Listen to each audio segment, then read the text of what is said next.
Ever had a story idea that you knew was genius, but while writing it, this one thought just kept creeping in, like, what if they don't get it? That fucking fear, it's real. And that haunted me too during my first short film, B1. My name is Rahul and I've made 4 short films so far, and one of them even won the Best Short Film Award at my college. The short film I was talking about earlier, B1, that was the one that won the award. And even that film wouldn't have existed because of this exact fear. Like, what if the audience doesn't get it? What if my film feels like a joke? What if the story, the plot line, the concept just goes over the people's head? And if you stay focused till the end, I'll show you how I got out of this fear and how you can too.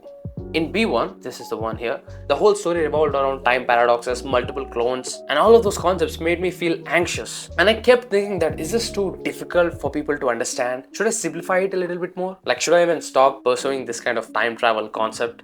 And I didn't do any of that. I didn't simplify it. And all I said was, fuck it, I'll just do whatever the fuck I want. And made it exactly the way I liked it. Like how I saw it in my brain. And guess what? It worked. Like, I've heard a lot of people say they want clarity in the story. Like, they want to understand the story with ease. Like, everything should be in an ordered fashion. Like, it should be easy to understand, to digest what's happening in the story. But little do they know, clarity kills mystery. Those exact people will shit on your film if your film is too predictable, too understandable. If you actually put what the people say, the so-called clarity. Like, here's the honest truth. Like, no one really talks about this. If your story doesn't require any effort from the viewer, they'll mentally check out. Like, you want the viewer to be the part of the story. You want the viewer to figure out what's happening in the story. Like, they shouldn't just be an audience just brainlessly watching whatever you put out on the screen. You have to make them work and reward them for it. A story should give them a reason to participate, not just spectate.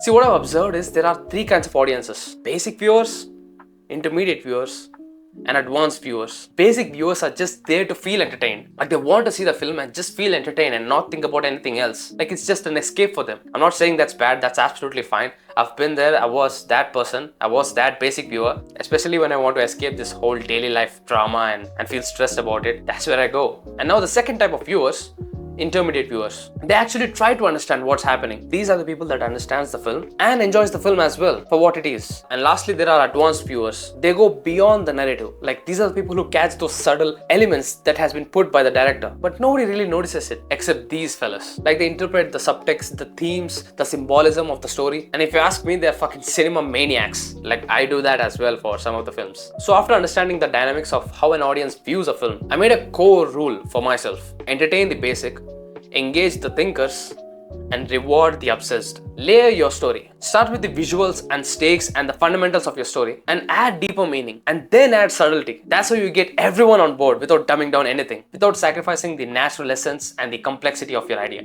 Like, here's a really good example. I'm sure you watched Interstellar.